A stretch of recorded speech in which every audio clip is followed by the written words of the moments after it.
Cookery சேனலை பார்த்து யார் வேணாலும் சமையல் பண்ணலாம். ஆனா சுவையான சமையல் பண்றது எப்படி? நான் இதயம் நல்லெண்ணெயில சமையல் பண்றேன். ஆஹா ஓஹோன்னு பாராட்டுறாங்க. நீங்களும் இதயம் நல்லெண்ணெயில சமையல் பண்ணுங்க, பாராட்ட வாங்குங்க. தினம் தோறும் வாங்குவே இதயம் இதயம். எல்லாருக்கும் வணக்கம்.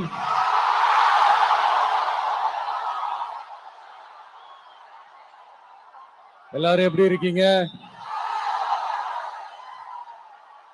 சாப்பிட்டீங்களா?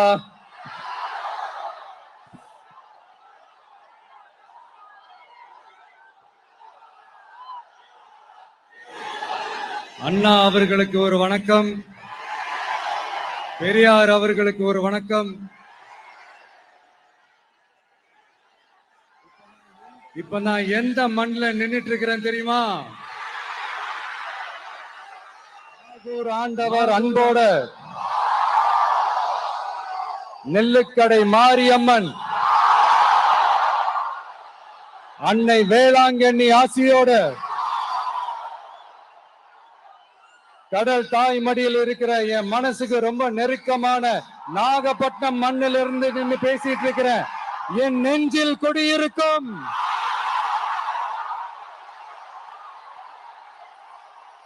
உங்கள் அனைவருக்கும் என்னைக்குமே ஒரு மீனவ நண்பனா இருக்கிற இந்த விஜயோட அன்பு வணக்கங்கள். இந்த கப்பல் இருந்து வந்து இறங்குற இந்த பொருட்களை எல்லாம் விற்கிறதுக்காக அந்த காலத்துல அந்தி கடையெல்லாம் நாகப்பட்டினத்துல இருக்கும்னு கேள்விப்பட்டிருக்கிறேன். மீன் பிடிக்கிற தொழில், மற்ற தொழில்கள், இந்த விவசாயம், எந்த பக்கம் திரும்பினாலும் எப்படி பார்த்தாலும் உழைக்கிற மக்கள் இருக்கிற ஊர் தான் நம்ம நாகப்பட்டினம் ஊரு. மத வேறுபாடே இல்லாத, அனைவருக்கும் பிடித்து போன, மத சார்பின்மைக்கு எடுத்துக்காட்டாக வாழ்ற உங்கள் அனைவருக்கும் மீண்டும் என்னுடைய சிரம் தாழ்ந்த ஸ்பெஷல் வணக்கங்கள். இந்த தமிழ்நாட்டுல இந்த மீன் ஏற்றுமதியில 2வது இடத்துல இருக்கிறது நம்ம நாகப்பட்டினம் ஹார்பர் தான். ஆனா அங்க இந்த நவீன வசதிகளோட இந்த மீன் பதப்படுத்துற இந்த மாடர்ன் தொழிற்சாலைகள்லாம் இல்ல. அது மட்டும் இல்ல, இந்த அடிப்படை வசதிகள் கொண்ட இந்த வீடுகள்லாம் இல்லாம ரொம்ப அதிகமா இந்த குடிசை பகுதிகள் இருக்கிற ஊரும் நம்ம நாகப்பட்டினம் ஊரு தான்.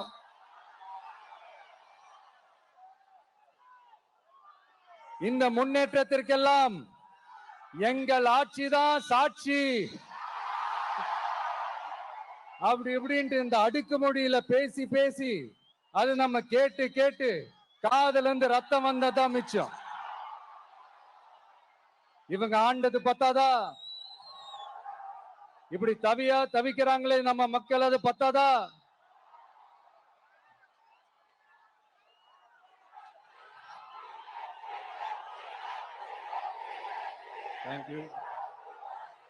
தேங்க்யூ. இந்த இலங்கை கடற்படையால நம்ம மீனவர்கள் தாக்கப்படுறதையும் அதுக்கான காரணத்தை பத்தியும் அதுக்கான தீர்வை பத்தியும் நான் மதுரை மாநாட்டிலே நான் பேசியிருந்தேன். அது ஒரு தப்பா? மீனவர்களுக்காக குரல் கொடுக்கறதும் அவங்களோட நிக்கிறதும் நம்மளுடைய கடமை, நம்மளுடைய உரிமை. நான் என்ன இன்னைக்கு நேத்தாங்க அவங்களுக்காக குரல் கொடுக்கிறேன். இதே நாகப்பட்டினத்துல 14 வருஷத்துக்கு முன்னாடி 2011ல February 22 இதே நம்ம மீனவர்கள் தாக்கப்பட்டதை கண்டிச்சு ஒரு பொதுக்கூட்டம் ஒண்ணு நடத்தணும் இல்லையா? இந்த விஜய் களத்துக்கு வர்றது ஒண்ணு புதுசு இல்ல கண்ணா. எப்போ வந்தாச்சு. என்ன ஒண்ணு, முன்னாடிலாம் விஜய் மக்கள் இயக்கம் என்ற அந்த இயக்கமா வந்து நிற்போம். இப்ப தமிழக வெற்றி கழகம் என்ற அந்த ஒரு அரசியல் இயக்கமா நிக்கிறோம். அவ்வளவுதான் வித்தியாசம். அன்னைக்கும் சரி, இன்னைக்கும் சரி, இனிமேலும் சரி, மக்களுக்காக மக்களோட நிக்கிறது தான். இது புரிய வேண்டியவங்களுக்கு புரிஞ்சா சரி.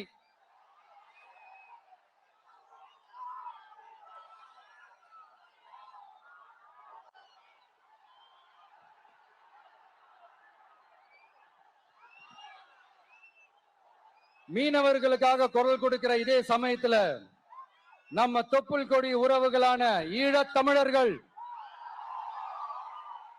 அவங்க இலங்கையில இருந்தாலும் உலகத்துல எந்த மூலையில இருந்தாலும்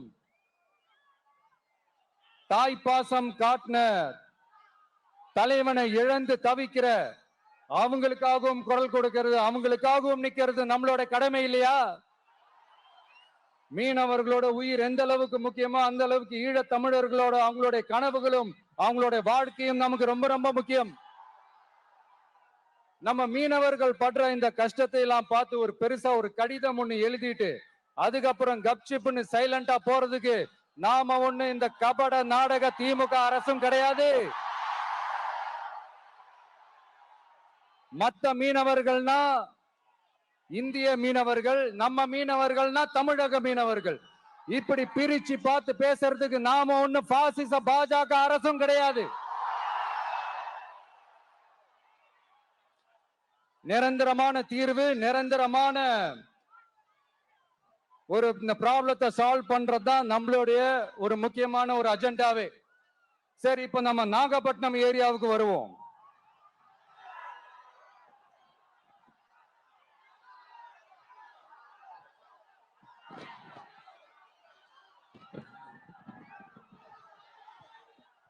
இங்க இருக்கிற மண் வளத்தை பாதிக்கிற இறால் பண்ணைகளை முறைப்படுத்தணும்.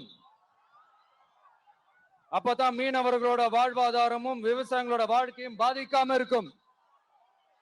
கடலோர கிராமங்கள்ல மீன் அரிப்புல இருந்து பாதுகாக்கிற அலையாத்தி காடுகளை அழிக்கிறத பத்தி தடுத்து நிறுத்தி அதுக்கு ஒரு வழி பண்ண வேண்டிய அரசாங்கத்துக்கு இதை விட ஒரு முக்கியமான ஒரு வேலை ஒண்ணு இருக்கு. அது என்ன தெரியுமா? சொந்த குடும்பத்தோட வளர்ச்சியும் சொந்த குடும்பத்தோட சுயநலமும் தான் அந்த முக்கியமான வேலை. இங்க இருக்கிற மக்களுக்கு குடிக்க தண்ணி இல்லாம தவிக்கிறாங்க. அதுக்கு தீர்வா காவிரி தண்ணியை கொண்டு வரலாம், மக்களோட தாகத்தை தீர்க்க. கொண்டு வந்தாங்களா? இவ்வளவு பாரம்பரிய கடல் சார்ந்த ஊர்ல ஒரு கவர்மெண்ட் மெரைன் காலேஜ் ஒண்ணு கொண்டு வரலாம். கொண்டு வந்தாங்களா?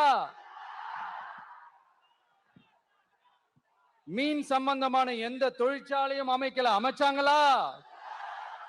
அட்லீஸ்ட் நிறைய பேருக்கு வேலை வாய்ப்பு கிடைக்கிற மாதிரி தொழில் வளர்த்தியாவது பெருக்கலாம். அதையாவது செஞ்சாங்களா?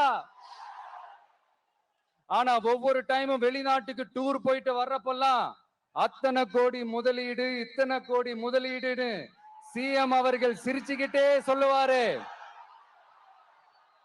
சிஎம் சார், மனசை தொட்டு சொல்லுங்க, வெளிநாட்டு முதலீடா இல்ல வெளிநாட்டுல முதலீடா? ஒட்டுமொத்த தமிழ்நாட்டுக்கும் முதலீடா இல்ல உங்க குடும்பத்தோட முதலீடு வெளிநாட்டுக்கு போகுதா? வேளாங்கண்ணி, நாகூர், கோடியக்கரைன்னு இங்க இருக்கிற டூரிஸ்ட் பிளேஸ் எல்லாம் கொஞ்சம் நல்லா டெவலப் பண்ணலாம். பண்ண என்ன குறைஞ்சா போயிடுவீங்க? வேதாரண்யம் பகுதியில் உப்பு ஏற்றுமதி செய்யறதுக்கு வசதியை செஞ்சு கொடுக்கலாம். செஞ்சாங்களா? நாகூர் ஆண்டவர் அரசு மருத்துவமனையில பிரசவம் பார்க்கிற டாக்டரே இல்லையா? நாகப்பட்டினம் புது பஸ் ஸ்டாண்டையாவது சுத்தமா சுகாதாரமா வச்சுக்கிறாங்களா? நாகப்பட்டினம் ரயில்வே ஸ்டேஷன் வேலைகளை சீக்கிரமா முடிச்சு வைக்கலாம். அதையாவது செஞ்சாங்களா? இங்க ஏற்கனவே இருந்த ஸ்டீல் ரோலிங் மில்லையும் ரயில் பெட்டி தயாரிக்கிற தொழிற்சாலை மூடிட்டாங்க. அத மறுபடியும் திறந்தா நிறைய பேருக்கு வேலை வாய்ப்புகள் கிடைக்கும். ஏன் அதை பத்தி யோசிக்கல? மேலக்கோட்டை வாசல் NH மேம்பாலம் கட்டி 50 வருஷம் ஆச்சு. அது சரியா மேம்படுத்தலாம். அதை செஞ்சாங்களா? Thanjavur to Nagapattinam NH road வேலை பல வருஷமா நடக்குது. இன்னும் முடிச்ச பாடே காணும். அதை வேகப்படுத்தி முடிச்சிருக்கலாம், அதையாவது செஞ்சாங்களா? ரொம்ப முக்கியமா நெல்லு மூட்டையெல்லாம் மழை காலத்துல வெள்ளத்துல நனைஞ்சு நம்ம விவசாயிங்க எவ்வளவு வேதனைப்படுறாங்க. அதுக்கு சரியான ஒரு குடவுன் கட்டி தரலாம், அதையாவது கட்டி தந்தாங்களா? எலெக்ஷனுக்கு முன்னாடி திமுக காரங்க வந்து செய்வோம் செய்வோம் செய்வோம் செய்வோம்னு சொன்னாங்களே, செஞ்சாங்களா? இதெல்லாம் எதுவுமே செய்யாம எல்லாத்தையும் செஞ்ச மாதிரியே அதையும் பெரியமையா வேற சொல்லுவாங்க இவங்க. நான் வந்து போன வாரம் திருச்சிக்கும் அரியலூர் மாவட்டத்துக்கும் போய் நம்ம மக்களை சந்திக்க போயிருந்தேன். அப்போ பெரம்பலூரும் போக வேண்டியது. அங்க சில ரூல்ஸ் அண்ட் ரெகுலேஷன்ஸ், ஒரு கட்டத்துக்கு அப்புறம் இந்த பஸ்ஸே மூவ் ஆகல. அதுக்கப்புறம் அதை தாண்டி ஒரு டைமுக்கு மேல பேசுறது, சரி அதெல்லாம் விடுங்க. இந்த நேரத்துல பெரம்பலூர் பகுதி மக்களுக்கு நான் மன்னிப்பு கேட்டுக்கிறேன். சீக்கிரமாவே உங்களை தேடி நான் வருவேன் ஃபார் ஷுர். நம்ம வந்து இந்த டூர் பிளான், இந்த ஷெட்யூல் போட்டதுக்கு அப்புறம் அது என்னப்பா சனிக்கிழமை சனிக்கிழமை சனிக்கிழமை அப்படின்னு ஒண்ணு ஸ்டார்ட் ஆச்சு. அது ஒண்ணு இல்ல, உங்க எல்லாரையும் வந்து பார்க்கும்போது உங்களுக்கு எந்த விதமான டிஸ்டர்பன்ஸும் இருந்துடக்கூடாது. முக்கியமா உங்களோட வேலைகளுக்கு எந்த விதமான டிஸ்டர்பன்ஸும் இருந்துடக்கூடாது அப்படின்ற ஒரே காரணத்துக்காக தான் இப்படி வீக்கெண்டா பார்த்து இப்படி இந்த பிளானை ஷெட்யூல் பண்ணோம். லீவு நாட்கள்ல ஓய்வு நாட்கள்ல வரணும்ன்றதான் அந்த எண்ணமே. அது மட்டும் இல்ல, அரசியல்ல சில பேருக்கு நம்ம ஓய்வும் கொடுக்கணும் இல்லையா? அதனாலதான் இந்த ஓய்வு நாட்களா பார்த்து இப்படி செலக்ட் பண்ணோம். சரி, இப்ப நம்ம மக்களை சந்திக்கிறதுக்கு, நம்ம சொந்தங்களை சந்திக்கிறதுக்கு எத்தனை கட்டுப்பாடுங்க. அந்த இடத்துல பர்மிஷன் இல்ல, இந்த இடத்துல பர்மிஷன் இல்ல. ஆனா அதுக்கான காரணங்கள்லாம் நீங்க கேட்டீங்கன்னா சொத்தையான காரணமா இருக்கும். அங்க பேசக்கூடாது, இங்க பேசக்கூடாது, 5 நிமிஷம் தான் பேசணும், 10 நிமிஷம் தான் பேசணும். நான் பேசுறதே 3 நிமிஷம் தான். அதுலயும் அது பேசக்கூடாது, இதை பேசக்கூடாதுன்னு சொன்னா அப்புறம் நான் எதை தான் பேசுறது? அரியலூர்ல போனப்போ நான் கரெக்டா அந்த ஊருக்கு போறதுக்கு முன்னாடி ஒரு அந்த ஏரியாலேயே அந்த பவர் கட்டு. அப்புறம் நான் திருச்சிக்கு போய் நான் பேச ஆரம்பிச்சதுக்கு அப்புறம் அந்த ஸ்பீக்கருக்கு போற அந்த வயரு கட்டு. இல்ல, நான் தெரியாம தான் கேக்குறேன் சிஎம் சார். ஃபார் எக்ஸாம்பிள், இப்ப ஒரு ஆர்எஸ்எஸ் தலைவர் இங்க வராருன்னு வச்சுக்கோங்க, இல்ல நம்ம பிரதமர் மோடிஜி அவர்களோ இல்ல உள்துறை அமைச்சரோ இங்க வராருன்னு வச்சுக்கோங்க, இந்த மாதிரி கண்டிஷன்ஸ் எல்லாம் போடுவீங்க? இந்த மாதிரி பவர் கட் பண்ணுவீங்க? இந்த மாதிரி வயர் கட் பண்ணுவீங்க? கொஞ்சம் கட் பண்ணி தான் பாருங்களேன். முடியாதுல, பேஸ்மெண்ட் அதிரும்ல. நீங்க தான் மறைமுக உறவுக்காரர்களாச்சே. இதாவது பரவாயில்லைங்க. இதை தாண்டி ஒரு ரூல் ஒண்ணு போட்டாங்க, பஸ்ஸுக்குள்ளேயே இருக்கணுமா, பஸ் விட்டு வெளியில வரக்கூடாதான், கையை இவ்வளவுதான் தூக்கணுமா, இப்படியே வரணுமா, மக்களை பார்த்து சிரிக்காத, மக்களை பார்த்து கையசைக்காத, இப்படி எல்லாம். ஐயோ ஐயோ ஐயோ, நானும் என்னவோ ஏதோ நினைச்சேங்க. செம்ம காமெடியா இருக்குங்க. I'm just enjoying like anything. நேரடியாவே கேட்கிறேன், சிஎம் சார் மிரட்டி பாக்குறீங்களா?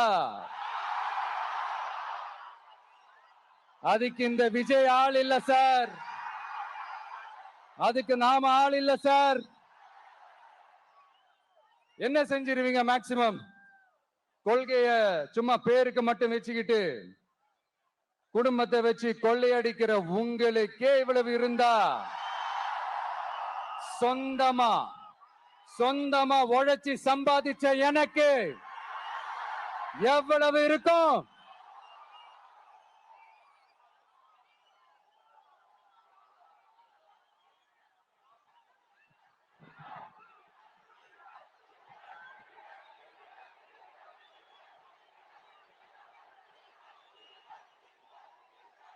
தேங்க்யூ நண்பா. என்ன நாங்க பெருசா கேட்டுவிட்டோம்? மக்கள் வந்து நிம்மதியா ஃப்ரீயா நின்னு பாக்குறதுக்கு ஒரு இடம், அதை நாங்க தேர்வு செஞ்சு அதுக்கு பர்மிஷன் கேட்கிறோம். ஆனா நீங்க என்ன பண்றீங்க? அந்த இடத்தையெல்லாம் விட்டுட்டு நெருக்கடியோட, மக்கள் நெருக்கடியோட எங்கெல்லாம் நிப்பாங்களோ அந்த இடமா பார்த்து செலக்ட் பண்ணி தெரியுங்க. உங்க எண்ணம் தான் என்ன சார்? நான் அவங்கள பார்க்க கூடாது, அவங்களோட பேசக்கூடாது, அவங்க குறைகளை கேட்க கூடாது, அவங்களுக்காக குரல் கொடுக்க கூடாது, என்னதான் சார் உங்க எண்ணம்? சரிங்க சார், ஒரு அரசியல் தலைவன் அப்படின்றதெல்லாம் மறந்துருங்க. ஒரு சாதாரண ஒரு தமிழ்நாட்டு மண்ணோட ஒரு மகனா, ஒரு நம்ம தமிழ் மக்களுடைய ஒரு சொந்தக்காரனா, என் மக்களை, என் குடும்பத்தை, என் சொந்தங்களை நான் பார்க்க போனா என்ன பண்ணுவீங்க? அப்பவும் தடை போடுவீங்களா? வேணாம் சார். இந்த அடுக்குமுறை, இந்த அராஜக அரசியல்லாம் வேணாம் சார். நாம ஒண்ணு இங்க தனியால் இல்லைங்க சார், மாபெரும் மக்கள் சக்தியோட பிரதிநிதிங்க சார், மாபெரும் பெண்கள் சக்தியோட சகோதரன் சார், மாபெரும் இளைஞர் இயக்கமா இருக்கிறோம் சார். மறுபடியும் சொல்றேன், 2026ல ரெண்டு பேருக்கு நடுவுல தான் போட்டியே. ஒண்ணு இன்னொன்னு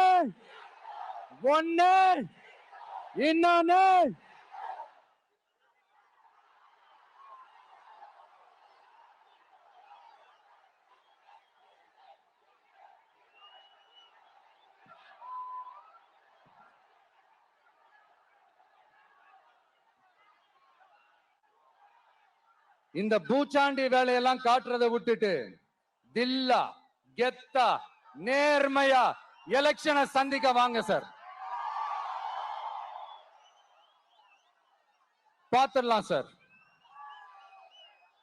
கொள்கைய பேருக்கு மட்டும் வச்சுக்கிட்டு குடும்பத்தை வச்சு தமிழ்நாட்டை கொள்ளையடிக்கிற நீங்களா, இல்ல தமிழ்நாட்டில் இருக்கிற ஒவ்வொரு வீட்டுக்குள்ளேயும் ஒருத்தனா இருக்கிற நானா, இந்த விஜயா? பாத்துடலாம் சார். இனிமேலும் இந்த தடைகள்லாம் போட்டீங்கன்னா நான் நேரடியா மக்கள்கிட்டயே பர்மிஷன் கேட்டுருவேன். மக்களே நீங்க சொல்லுங்க, நான் உங்களை பார்க்க வரக்கூடாதா? நான் உங்களோட பேசக்கூடாதா? உங்க குறைகளை நான் கேட்க கூடாதா? உங்களுக்காக நான் குரல் கொடுக்க கூடாதா? இப்படி நமக்கு தடையா போடுறாங்களே, இந்த திமுக அரசு மறுபடியும் ஆட்சிக்கு வரணுமா? உங்க நல்லதுக்காக நம்ம உங்க டிவிக்கு ஆட்சி அமையணுமா? சத்தமா சத்தமா கேட்டுச்சா மை டியர்? ஏன்பா, நான் தான் அப்பவே சொன்னல, அவருக்கு ஆசையா பாசமா கூப்பிட்டா பிடிக்க மாட்டேங்குது. ஏன்பா மறுபடியும்? கேட்டுச்சா சிஎம் சார்?